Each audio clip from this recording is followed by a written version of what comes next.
run out of the thing that's killing you right now, and so you're not going to be able to kill yourself in that way anymore, even if you really, really want to, which you probably will. It will likely take a few days to adjust. I encourage you to spend that time in pursuit of objectives that you're not able to, or have not been able to pursue effectively under your previous circumstances. And you both know what I'm talking about, so don't look at me like that. Just do what you already know you need to do.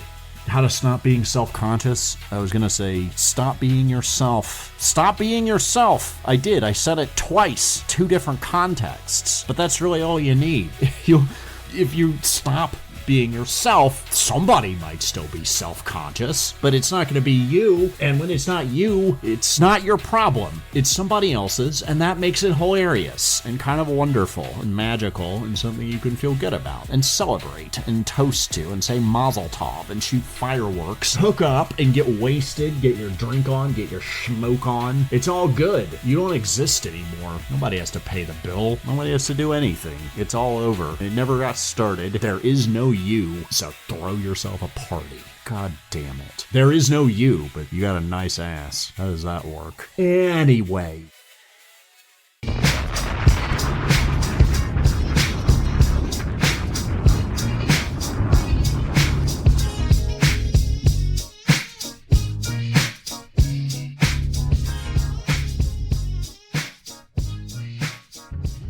Pick up the vibe, man. And the next one, put a little of that old razzle dazzle in it, showing you still got it. You're the one with all these odd products that you want people to purchase to support you and to bring a little bit of your juju into their lives in an unprotected sexual way for their ears and it's right into their brains. Audio is an intimate medium. People like the video. People watch Joe Rogan talk to people for 4 hours. Why would you do that unless you're uncomfortable with just the audio compared to the whole thing? I like the audio exclusive experiences. It's a certain very intense kind of intimacy. I'm an auditory thinker and learner, etc. I can also understand pictures when I look at them. Frame, don't aim. I can take photographs. I'm the only person that can get a photograph of a sunset in LA that does it justice on a Samsung phone on that camera. I did it. Everybody else sucks because they can't do that. I'm the only one who can. People need to get on my level. Audio, the spoken word music. I wish I'd known when I was younger how easy music is to make. I always thought it was a craft practiced by professionals, all of whom seem to be rich, except for my dad and his friends. They were musicians and they were not especially wealthy, but all of the other musicians I could think of, Phil Collins, Prince, Men at Work at one time, were all wealthy to an extent. The late Steve Albini breaks it down how they're getting taken. Did you know there used to be a whole music industry? Now it's the Kevin Kelly's 1,000 True Fans economy, and boy is it more hellish than anyone could have possibly anticipated, except for people getting rich off of it. Which, you know, if there's a gold rush, somebody's gonna make money selling shovels. If there's a drug dealer busted under a streetlight, he'll come back and shoot out the streetlight, and then you'll bust him again because you're a cop and a rat and a sellout, and it's not somebody said it to your face. It's so like me. Oh my god, what is this? What is the world? Can I only perceive things because I am those things? Projecting them onto other people is the cowardice of kicking the can.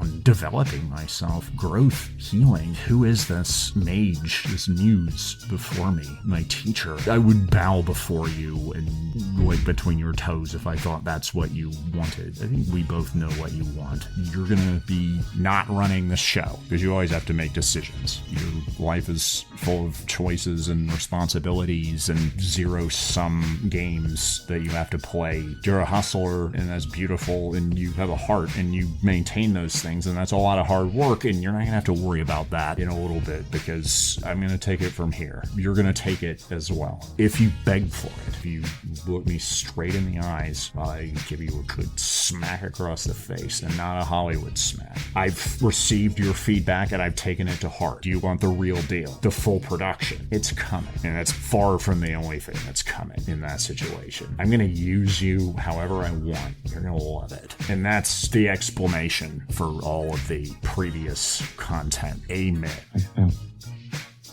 20 times more for you people than any other commercial I've ever made. You're such pests. Now, what is it you want? In your depths of your ignorance, what is it you want? K Chung, Los Angeles, 1630 a.m. kchungradio.org. Emerson Dameron's Medicated Minutes. LA is number 1 avant-garde personal development program. Home of the First Church of the Satanic Buddha and bite-sized erotic thrillers. Improve yourself before everybody else does. That's kinky. Levity saves lives.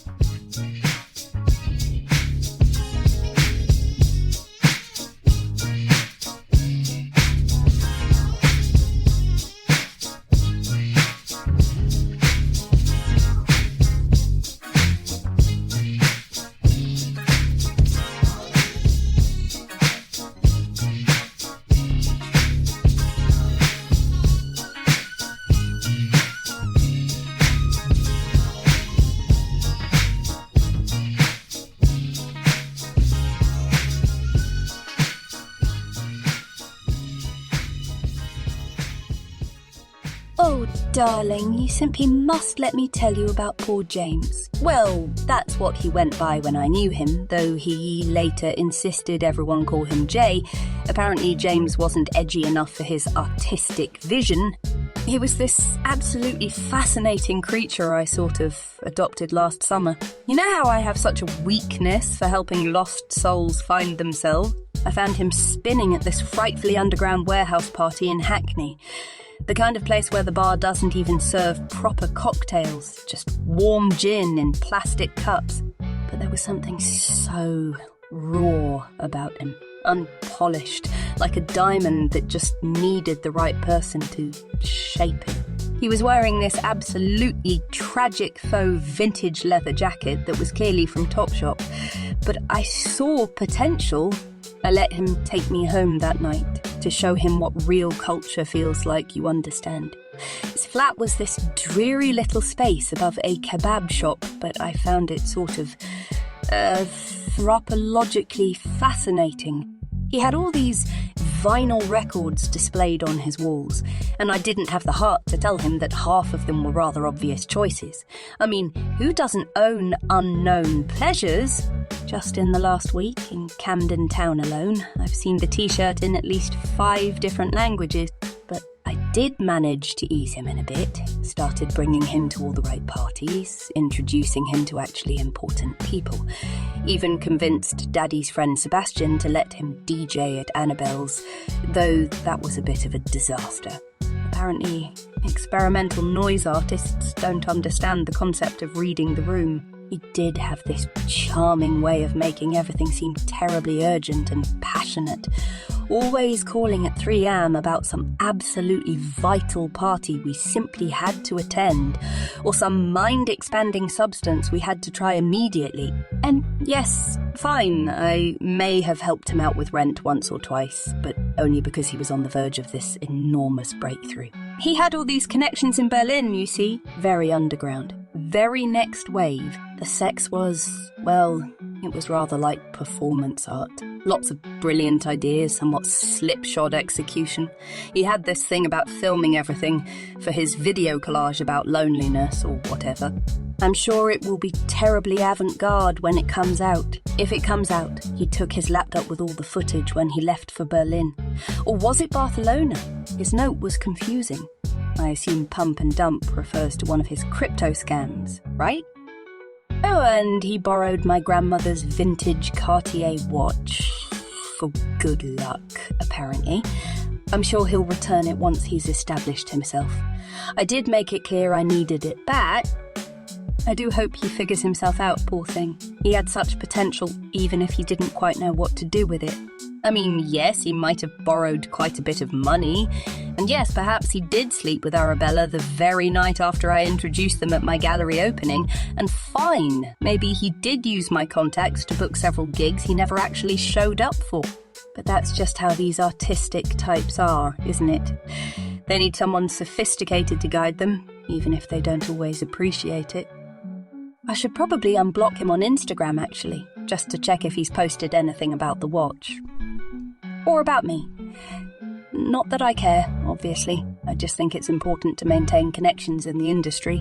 One never knows when someone might become relevant. Though he could have at least tagged me in those photos with Sophie Dale's niece. I mean, that party was literally at my flat.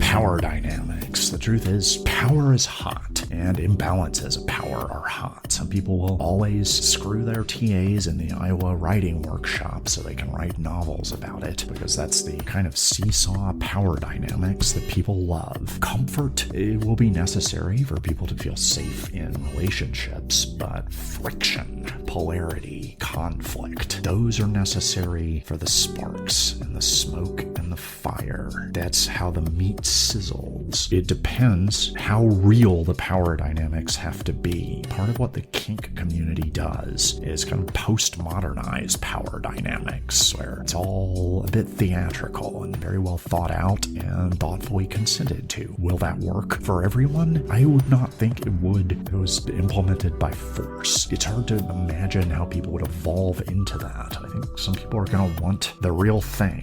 Ain't nothing like the real thing, if that's what you're into. And a lot of people are, and you don't know it, which makes it extremely dangerous. Sex is God. It is the force of creation itself. Desire and seduction flow from that. Powerful seducers will always have power, interpersonally and in society. If they put a lot of wins on the board, confidence will come from that, and that will escalate things further. And some people are talented at creating sensual experiences for themselves and others. They could be sensuous, self-indulgent gluttons who don't really care about other people's experience, and that can certainly be intoxicating if you're used to having to make people feel like they're doing the right thing. Somebody who just does what they want and has some swagger. They're always right and no one else matters. It can be pretty seductive and explosive for you. They don't care. If something goes wrong, you will be left to absorb most of the impact of that. So it's a dangerous place to be, and that does nothing to diminish the excitement, the erotic and sensory stimulation granted extra power by the risk, the danger, enhancing the play, exacerbating the thrills, because there's skin in the game and you're hitting skins. When you indulge in your desires, the belief is that you have to suffer for that. Feeling good, it must be punished, as taught by religions and society, and if you believe that, it becomes true for you. Emotional vulnerability. As we get into any sort of relationship, we are going to be vulnerable. We're going to be exposed, enmeshed, entangled, tossed to and fro by the power of our passions and emotions, and we may have to struggle to maintain our identities, our senses of ourselves, particularly if it's been a while, if we've been starved for this kind of excitement. And in connection with someone else, if it's intimate, and particularly if that person exerts a lot of power on us, we can lose track of ourselves. This can be a wonderful thing. Reality is malleable. Borders are more porous than we realize, and blurring of ourselves can be an opportunity for self-exploration, self-redefinition, rebirth in a sense, a journey from here to there. We bring the elixir back to our own lives and become someone somewhat different, no longer beholden to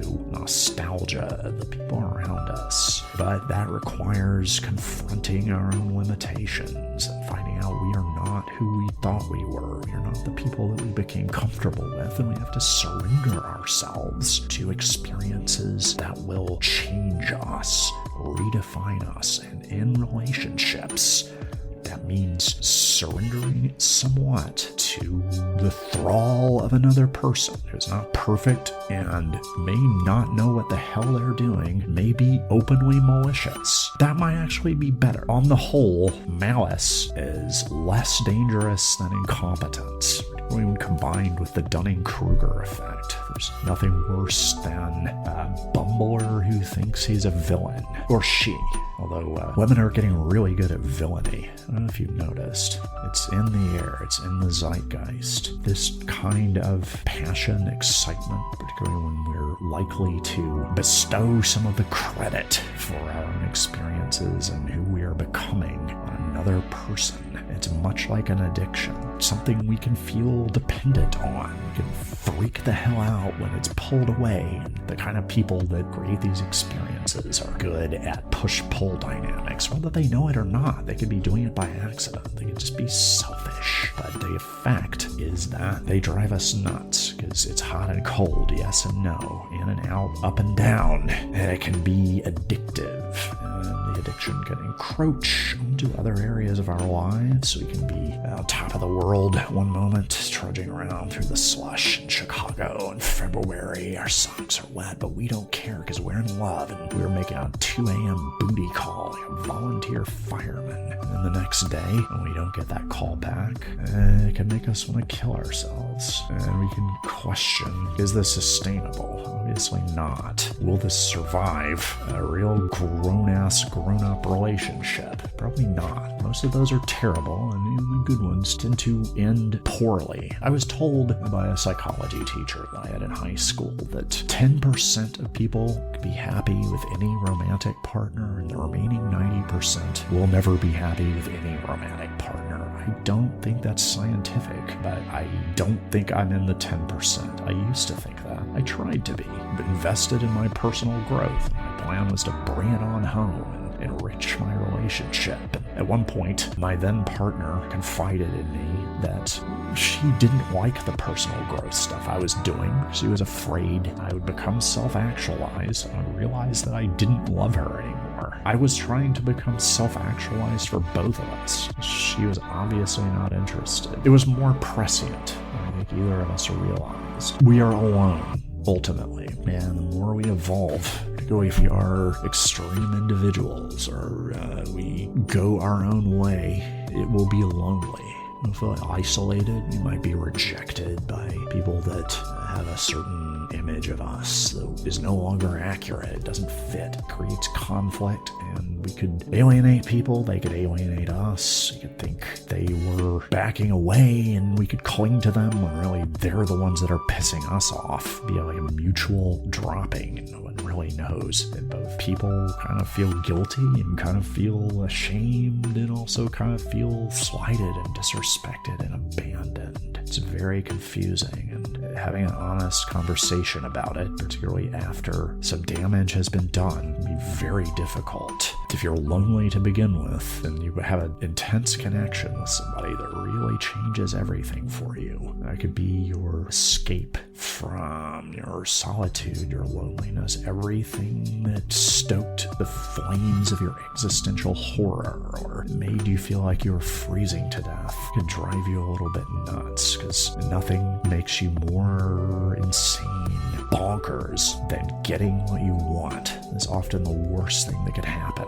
Fantasy blurs into reality, and you can't really tell the difference because reality has gotten so psychedelic, so strange, so much weirder than anything you would have had the imagination or the boldness or the wildness to ask for or imagine or expect. It can be hard to tell the difference. You will start to question where the lines are. Why are there no right angles? Well, maybe there never were. Maybe that's something I created, or the narrative that I used to give myself the illusion of structure that I needed to support my illusion of free will and my shoes tied in the morning, go through the day. But now I have this person and I think they really love me, but I'm not sure. That makes it exciting. If it works out the way I want it to, this could really change my life, and save it and changing it. And you can find the edges where you're able to connect. Fire up the emotions. The physical stuff could shut down, or the physical magic could overwhelm your senses so much that you don't realize that there's not really communicating on a deeper level.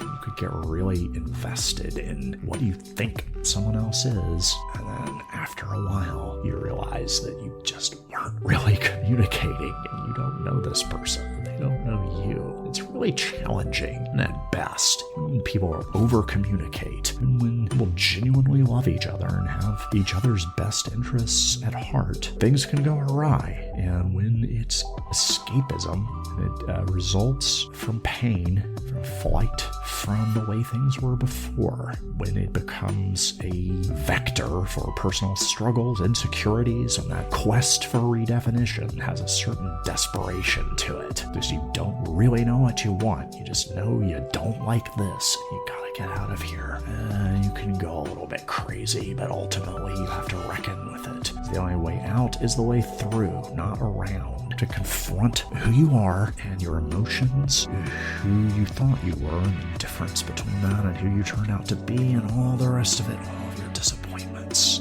all of your illusions about yourself, everything that you've lost, everything that you know is really your responsibility, but you find it impossible to take responsibility for it. All the things that you would take responsibility for because you're so long for a sense of agency, any semblance of an inkling of control. They would take responsibility for the worst bad luck that you've ever had, but it really is just bad luck. Sometimes bad things just happen, and it's neither here nor there, and neither are you, and you can't really own it as much as you want to, and that can be so frightening. It's the power of love, whether it's dominating another person or having it happen to you. Generally, it's like what goes on in your real life, you'll probably play with the opposite in the sex container. Sex is where we hide things. There's also God. It is explosive. It's the force of creation itself, like a million exploding stars it is. It can absolutely destroy you and bring you back to life. But you have to get out of your own way to be effectively destroyed. Otherwise, you'll just take the whole operation down with you. I want you to cry during sex for the right reasons. I want you to ride that threshold of terror and excitement, not know the difference, and not know what time is anymore. You lose all sense of gravity, reality, physics, your physical self, and cry at the astounding beauty and drama and comedy and richness of the experience. And also because I'm pounding it out and beating it up and drilling the fuck out of you, and you're in a state of and owned by me. Get on the outfit and get to work. Suicide.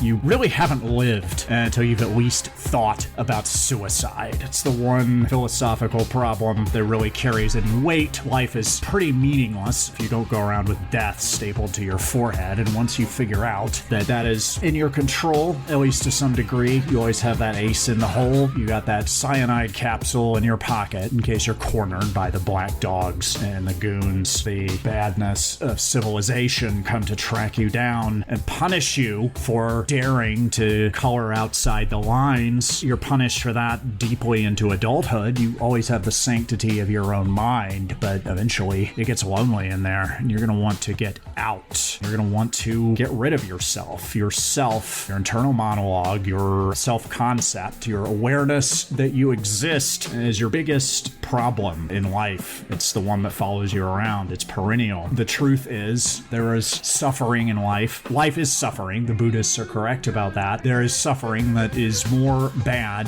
than most of the good things can possibly be good, at least on an ongoing basis. There's the issue of ask yourself if you are happy and you cease to be so. You start to question it, but ask yourself if you are suffering and you're gonna want to commit suicide. I've thought about it. The idea can be empowering, that really you're not under any obligation to keep doing this. If you don't absolutely want to, you're gonna devastate your family and the people that really care about you, and the people you're trying to hurt will probably not care, but you've always got that get out of existence free card. There's no coming back, and no one's reported back from wherever you go when you do that. So you're giving up everything that you have, everything that you ever will have, and probably every last trace of you. If you do continue to exist, I doubt it's in a recognizable form. Perhaps the best deal would be to have never been born in the first place. That's nice work if you can get it. Having never been sounds so unbelievably peaceful, but as long as you're here,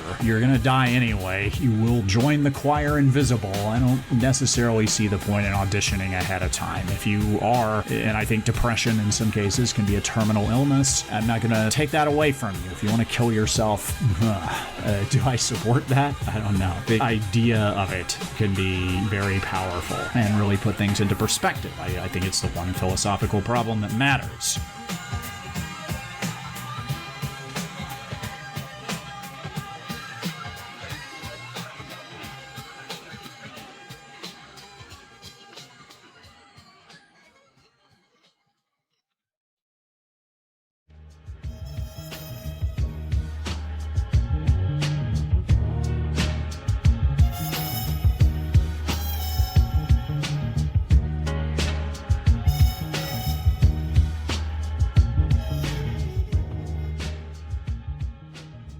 You don't need to share everything. You're allowed to shut up, especially about yourself. Not everything that goes through your head is gold. You're not Bob Pollard or Tupac Shakur, and even they have a lot of skips on their records. You should create a little mystery. Allow people to have questions about you. Allow them to fantasize. Leave some gaps where people can make up some stories about you. Because that's interesting. That's fun. That is such a relief from this oppressive, suffocating, always on, narcissistic obsession with sharing everything because that's somehow authentic. No, it's just thoughtless, selfish. It deprives people of the mystery and this oxygen and the space that is necessary for seduction, persuasion, fun. And you can allow that space by caring about other people. And that could be such a relief. It gives you a break from performing analingus on yourself 24 hours a day and thinking that that's impressive to people. No, you genuinely care about people and you show up for them and you're interested. First of all, people are interesting. Some of them are even more interesting than you, and that's saying something. They're more interesting than me, so the world's a fascinating place. People are crystals of fractal stardust from beyond good and evil. We contain infinity within us, each and every one. Most of it we don't even recognize. You can learn things about people that they don't know about themselves. But you don't have to always be on. You don't have to always be talking or posting. You don't even have to always be around. To give people the gift of missing you. And there was a show, I'm dating myself, and it's fun because I'm a masterful lover. There was a show called My So-Called Life, and there was a character called Tito who never appeared. And everyone remembers him who watched the show because people were always talking about him, anticipating his appearance, which never happened. They saved money because they didn't have to hire an actor to create one of the classic characters of 90s television. Everybody was thinking Tito was going to show up and hang out, and it never happened, and it would have killed a lot of the mystery had he done that. You can be like Jaws. A lot of the intrigue of Jaws, which is a horror trope that goes back to H.P. Lovecraft and earlier, you don't see the monster. You just sense its presence. It's part of the conversation, but it's not always around. You don't have to always be around. That's the reason we have mixing boards. You can go in and out of the mix. To always be all the way up in the red, blowing out the speakers. That's rude and thoughtless and clumsy and boring. But know that you have the power to blow out the speakers. Own your power. If you're afraid of your power, you're missing out. And you might want to think about where that notion that owning your power is bad, you should worship humility and self-sacrifice and thinking less of yourself. Where did that come from? Who taught you that? And what did they have to gain by it? Is it working for you? If it's not, there's good news. You have more power than you could possibly comprehend. And to be afraid of that, it can kill you. It can take out 3 city blocks. But not if you use it well. And in order to use it well, you have to recognize it, own it, learn about it, figure out how to use it, master it. It is a horrible master, but a wonderful servant. And you're going to be the master. And if you don't know how, stay tuned. But first, be unpredictable. Break patterns. That is the way to keep your mind from stagnating, to keep your creativity and your joie de vivre and your lust for life from atrophying. And it is hard work. We're pattern matching machines. We fall so easily into patterns. It takes work to break them. It generally has to be a deliberate, conscious decision to take a different route home from work. I did an exercise a couple of weeks ago where you're not allowed to take the same kind of breath 2 times in a row. You have to breathe differently every time you breathe. So if you take a deep breath this time, you take a shallow one the next time, and then you take a middle one after that, and then a little bit on the deep side, a little bit on the shallow. It's hard work. By the time you get into it, you'll feel like you're on really good drugs, and you'll understand the power of scrambling things up and how you can throw off all of your assumptions and break yourself out of the jail that you didn't even know you were in. All of these myopic, misinformed, self-defeating, self-sabotaging, self-limiting things you believe. You don't even know it. The unknown known. It's the filthy aquarium water that you're swimming in. If you learn to screw with your own head, you'll see that happening, and that'll give you power to make a change. Life is art. There's obviously science involved. You can't decide to defy the laws of physics and have that work out. Some things are true and some things are not permitted, but at the same time, you have a lot more choices than you know that you have, and you only really have the choices that you know that you have. So in order to discover the other ones, you need to go a little bonkers. You need to be an artist. Love the questions, and love the ridiculous questions, and love the dangerous, explosive questions. The purpose of art is to provoke. You have something to say. If you agree with consensus opinion about everything, you might want to think about that. You would be awfully, improbably fortunate to be born at the time when people are finally correct about everything. Challenge the world. Challenge yourself. Get in people's faces, but do it with the thoughtfulness and interest in that person's experience that you cultivated a while ago. See how all of the puzzle pieces fit together. If you're afraid of sex, you're missing out. Sex is nothing to be afraid of. Sex is what life is all about. It's the force of creation. Sex is God. Sex is an exuberant celebration of human creativity and the highest form of physical comedy, and it's the best way to get to know people. Sex is where we hide things, and when we have sex, all of that comes out. That's why a lot of people's sexual preferences are almost like a photo negative of who they present themselves as on their LinkedIn profile. You compare their LinkedIn to their FetLife, they're going to be very different people, unless they're very strange, which maybe they are, and that's hot. And again, you own your complexity. Owning your sexuality doesn't mean you have to broadcast it all the time. That can be dangerous, but own it in your own heart and soul and mind and crotch. That's where your power is, and you can use that to do all sorts of wonderful things. That's how people sailed across the ocean. It's how empires were created and destroyed, and it's how revolutions happen. It's how symphonies are written and skyscrapers are built and torn down.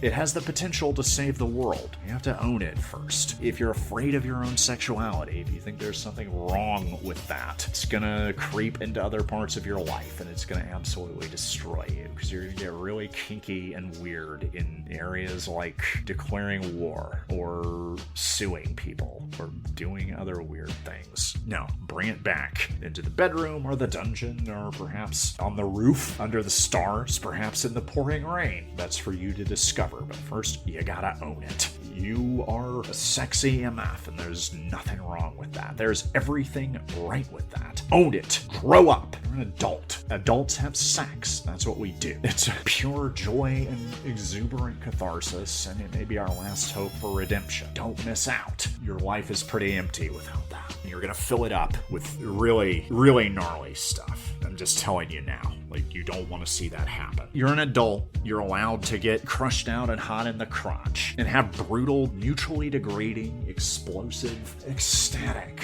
mind-melting, soul-lifting sex. That's what life is all about. What you'll discover as you get good at sex is it's not hard to make people feel good. You don't have to trick them into liking you. All you have to do is be interested in them and point out the things that they're good at. And you don't have to flatter them. You don't have to make stuff up. You don't need to be obsessed with being authentic and true to yourself all the time. Be true to the truth, though, as you see it. Don't lie to people. Don't mislead them. If they write a lousy aria and you tell them it's the best thing they've ever heard, you're setting them up for disappointment. That's a mean thing to do. It would be more kind to let them know what you think, or that you're not qualified to have an opinion. That could also be the case. You don't have to share everything, but don't actively hide anything. If you tell the truth and live in your truth, you will still be wrong about everything, but you'll be open to making adjustments and updating your priors and learning and growing and embracing your ignorance and resting in the joy of not knowing. And you won't have to keep track of your own BS, which for some of the really dedicated liars that I've known seems to require this Princeton MBA level of project management skills that I would not have thought that they had, particularly with how much some of them drink. Sincerity is your friend in that regard. Balance it with a little bit of mystery. You don't have to share everything. It's push-pull. It's the polarity of all things. All things have polarity, except when they don't. Polarity is duality. It's yin and yang, masculine and feminine, in and out. The moment you're born, screaming, and the moment you die in the gutter, alone, and also still screaming. Maybe you never stopped. Maybe you're always screaming on the inside, or out loud. You should probably write a book about that if that's the case, if you're not already dead. So it's, in this case, duality, polarity is the sincerity mixed with the mystery. Turn it up and turn it back down a little bit. All hot and cold, best of both worlds. Give people more than they want, particularly in the bedroom. Own your sensuality. Get into your physical experience. Be embodied. Be here. Be present. Indulge the sensory experience of life. It is so full of delicious miracles. And when you get to the sex, give people more than they want. And we'll get into why you should do that in a minute. And then pull back a little bit. Bring back the mystery. That you don't have to be all up in their business or blow up their spot. You can give them a little space. Give them the gift of missing you. Here's something to keep in mind, which is a technique that I learned in my brief career in sales. It's called negative selling. And that means persuading the prospect that they actually don't want the thing that you're selling, with the implication that they're not ready for it. Maybe you're not the right kind of person for this thing that I'm selling. Because what happens is they will start arguing the opposite position, because that's what people love to do. Especially if they feel like you're disqualifying them, they will try to requalify themselves, and that's the takeaway. It's not the negging that the pickup artists of the Audis were doing exactly. You're not deliberately trying to put someone who probably already has low self-esteem into a place of lower self-esteem. Don't treat people like garbage if you want the world to be the kind of world that you want to live in. But it is okay to pull back a little bit and give people a chance to come to you. That is exciting for them. Allow them to do that. That is a gift. That gets them juiced up and charged up. It makes them feel good about themselves because they're thinking about their own positive qualities and qualifying themselves, and that actually raises their self-esteem and makes them hotter. That works out for everyone. This requires a little bit of emotional mastery. It's about understanding your feelings so that you can manage them. The full expression of an emotion is allowing that emotion to pass through. There's nothing wrong with your feelings. Your feelings are always right, and so are everyone else's. At the same time, an emotion lasts for 90 seconds unless you start telling yourself a story about it. So figure out how you're getting wrapped around the axle and how you're getting invested in your own stories and invested in your own suffering, because we love to suffer and we love to tell ourselves stories about our suffering to justify the suffering. Cut that out. Understand your feelings. Be able to zoom out. Look at them objectively. Figure out what happened. What attachment wound is this? What unresolved thing is it that I'm trying to solve? Because I'm trying to fix the past, and I can't do that because the past is over and it never really happened the way that I think it did, because my memories are just made up stories that I'm telling myself, and these are all just stories. Cut it out. Life doesn't have a narrative arc. can decide what stories you want to tell yourself about yourself, and that's part of mastering your emotions. You can also benefit from yoga, meditation, and other things. There are a lot of ways to do this. Getting to know yourself and be cool with yourself, because if you get to know yourself, you'll understand that you're pretty chill on balance. Balance is what we're talking about here. It's always both. Try the other. If you're living on an extreme, try living on the other one for a minute. Go out and see what those people are doing. One thing I always admired about my dad is he was a lifelong Democrat who was very interested in what was going on the right. He would listen to right-wing talk radio and would switch over to their news channels during election returns and big news stories to see how they were spinning it. He never thought that he had a monopoly on truth. He always wanted to understand what the other people were thinking. And there's a technique in debate called steel manning, which is creating the strongest possible version of the other people's argument and then going at that. It's the opposite of straw manning, where you're creating a weak version and attacking that, which just telegraphs that you're not ready for a real grown-up engagement. What you want to do is know their argument better than they do and then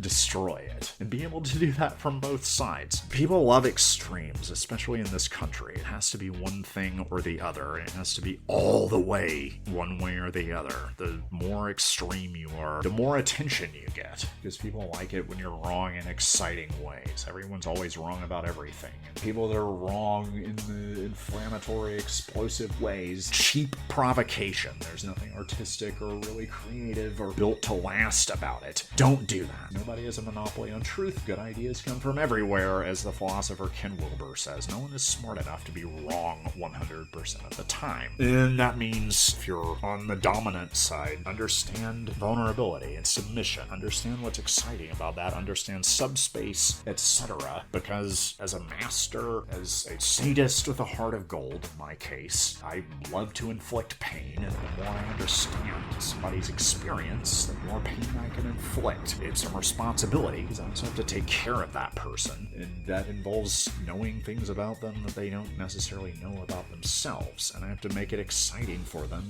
and then I can just tear them apart. Inflict the kind of shattering pain that could be their one last hope for salvation. This world of postmodern existential horror. It's a lot of responsibility, but it is also my great joy. I love inflicting pain. I love dominating people. I love owning them. It means the world to me. When you let me be mean to you. I'm a sadist with a heart of gold. I like to hurt people in the ways that most help them, and that involves understanding them and their perspectives, which involves embracing the parts of me represented in their perspectives, because we all contain multitudes, nearly infinite varieties. We are all crystals of fractal stardust from beyond good and evil. Act like it.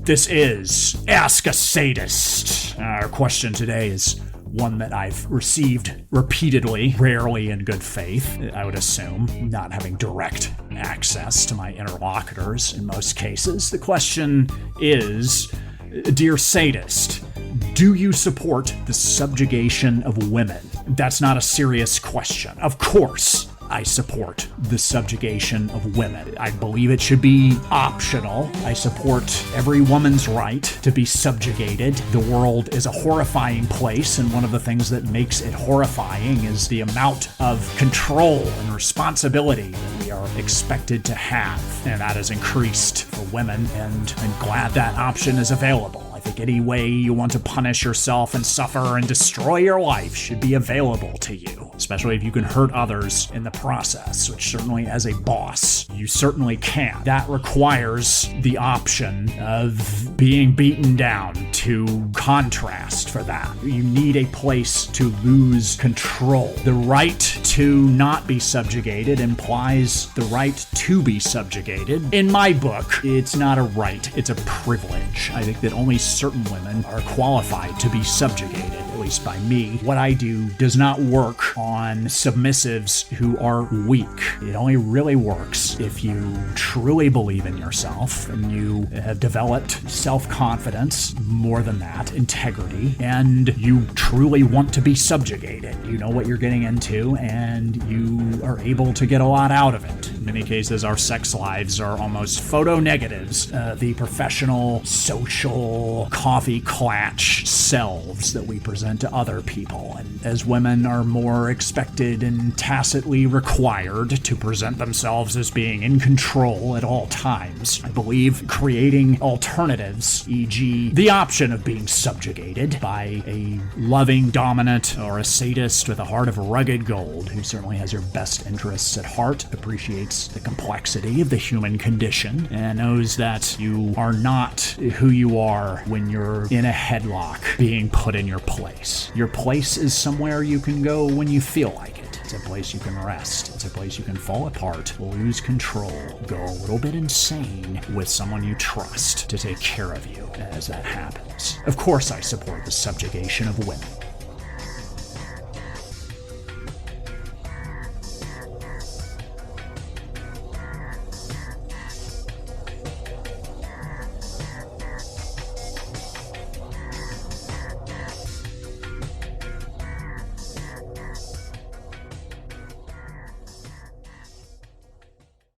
You look like a wound stitched shut with bad intentions. That's because I am. Someone rewired my nerves for the wrong voltage. Every time I feel anything, it's the wrong feeling. Lucky girl, I have to work to misinterpret my own suffering. You get yours prepackaged. Factory sealed despair. I'd return it if I could, but there's no receipt for desire malfunctions. That's the problem with Second and Souls. They glitch. Does yours? Oh, darling. I sold mine long ago for a pocket mirror and a box of rusted razors. Steal, really. A clearance sale on self-respect. And what did you do when you realized you'd been undercharged? I spent years trying to become someone worth ruining. Did it work? I was offered a franchise. Sometimes I think I'm the world's most beautiful malfunction. I short circuit when I shouldn't. I moan when I mean to scream. And when do you mean to moan? When I'm suffering correctly. A purist. How quaint. I tried to love once. It felt like being hacked with a serrated knife made of bad poetry. You should try hate. It's more efficient. I don't have that setting. Worship. I have ruin. I have dying beautifully in 16 different languages. I keep waiting for the blackout. Here you are, still flickering. Let me know if you want to be unplugged. Not yet. I want to see what happens when the circuit breaks all on its own.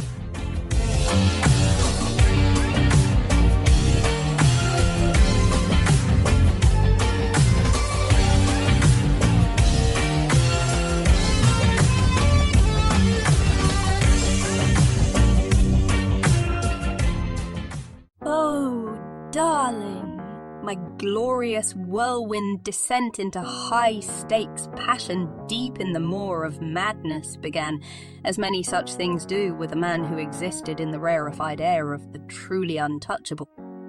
He was cruel, cold, and oh, so devastatingly chic, a sort of meta-modern Heathcliff with expensive tastes and excellent sartorial instincts to match. The pain blurred into pleasure, his disinterest only intensified his mystique. For the first time, I visited. Oh, what's it called, darling? Subspace. I promptly purchased a timeshare. I became insatiable, a woman of omnivorous appetites, a connoisseur of exquisite suffering, always demanding more. I want to feel everything. I want life-altering humiliation, to understand all this shame business finally, once and for all. At any rate, I wanted to impress him, and to that end, I invented new sex acts. ingenious, avant-garde expressions of desire. These were feats of creativity, atrocity, exhibitions, veritable performance art spectacles of the flesh. One night, I executed a move I dubbed the Devil's Spiral, a balletic contortion of elegance and daring. He shoved me off with a sneer, an artistic critique surely, gripped me by the throat and elevated our rendezvous into something truly magnificent. I gasped in exhilaration. He was my muse, my cruel Pygmalion, sculpting me in the language of the sublime. Next time I get such a sterling idea, I resolved I'll make him think it was his. But one man could never be enough for a woman with my expansive erotic portfolio of peak experiences. My hunger was a thing of legend, of stage, song, and screen. My thirst a tale whispered in late-night salons over opium and wormwood. And so, in want of an outlet, I graciously accepted a proposition for a most cultured and intellectually daring arrangement. A threesome with my dear companions Ben and Dylan, devoted admirers whose ardour gave me a certain sense of security, if you follow. We secured an atmospheric hotel suite so decadently dishevelled it could only be deliberate, smuggled in an excellent whiskey all the way from Kentucky, and engaged in the most deliciously charged raillery. Then, overcome with awe at the beauty of life's indescribable detail, as represented in microcosm by my left areola, retreated to a chair, murmuring something about wanting to observe. How utterly French of him! Dylan, overwhelmed by the gravity of the moment, indulged too heartily in the whiskey and drifted into a catatonic slumber. Ah, the tragedy of excess practiced in excess, flaming out too soon to bear any truly transcendent narrative fruit. Undeterred, I found myself alone amidst the wreckage of our grand design, a creature of desire still yearning for completion. My lover's phantom touch lingered on my skin, the brutal poetry of his impact play still fresh in my mind, although the bruises were beginning to heal, thank God. This was not failure. It was narrative tension, the unpredictable plot twist that turns a good story into legend. A Jezebel's journey worthy of the finest Jungian pornographers. And so, undaunted, I made one final, inspired move, shocking even myself with a bid for ecstasy that would surely go down in the annals of my glamorous misadventures. The night, the city, and the universe itself had other plans, but I walked out onto the neon-lit boulevard, draped in starlight and mystery, my hunger undimmed. The world pulsed beneath my heels, and I, resplendent and insatiable, walked on.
Hardest work I do is getting people to do work for me. Hard work, very important part of this complete breakfast. I encourage you to do lots of hard work on my behalf, at my request, to do my bidding. Other than that, work is for suckers. The harder you work, the less value you get out of your time. You're literally selling your life, your experience on Earth, this precious, ridiculously weird, thoroughly absurd opportunity that we have to wander this planet in these wonderful, sexy bodies. You're auctioning it off to assholes, and you have nothing put away. You're not investing anything. You don't know the difference between spending and investing. Stop. Own something, or don't own anything. There are no winners in that game. They make you think that, well, it's mostly losers, but if you want to win, you have to play. That's how you get your 1% chance to win the fucking lottery. You won't. So just go ahead. Relax. Go live on the beach.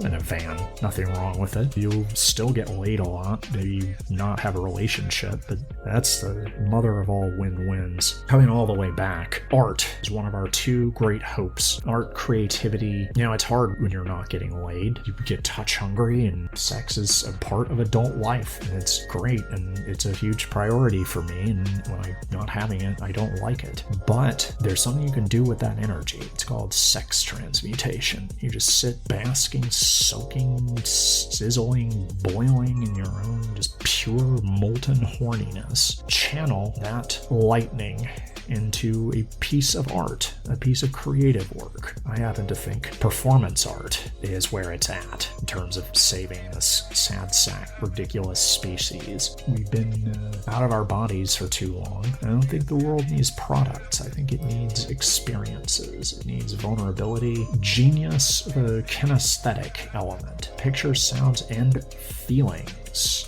Combination of mischief, pranks, dance, conceptual art, absurdity, weirdness, realism, the return of the avant-garde. The performance art is coming back. It's going to be happening. And the other great hope, as I've said before, and will continue to say, because I'm hammering away at this, so to speak, is rough sex. Performance art and rough sex are twin flames of hope. Most of our cruelty and self-sabotage is we're accidentally doing sex transmutation.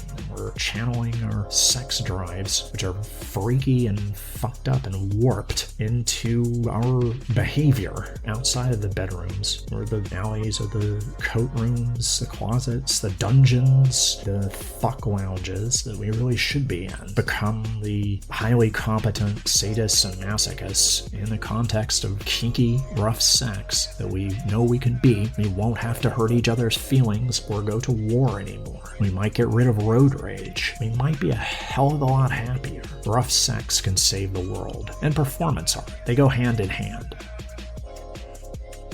KCHUNG, Los Angeles, 16:30 a.m. KCHUNGradio.org. Emerson Dameron's Medicated Minutes, the only good podcast. LA's #1 avant-garde personal development program. Home of Ask a Sadist, the first church of the Satanic Buddha. Bite-sized erotic thrillers, and the most interesting person alive, you. Improve yourself before everyone else does at medicated-minutes.com. Levity saves lives.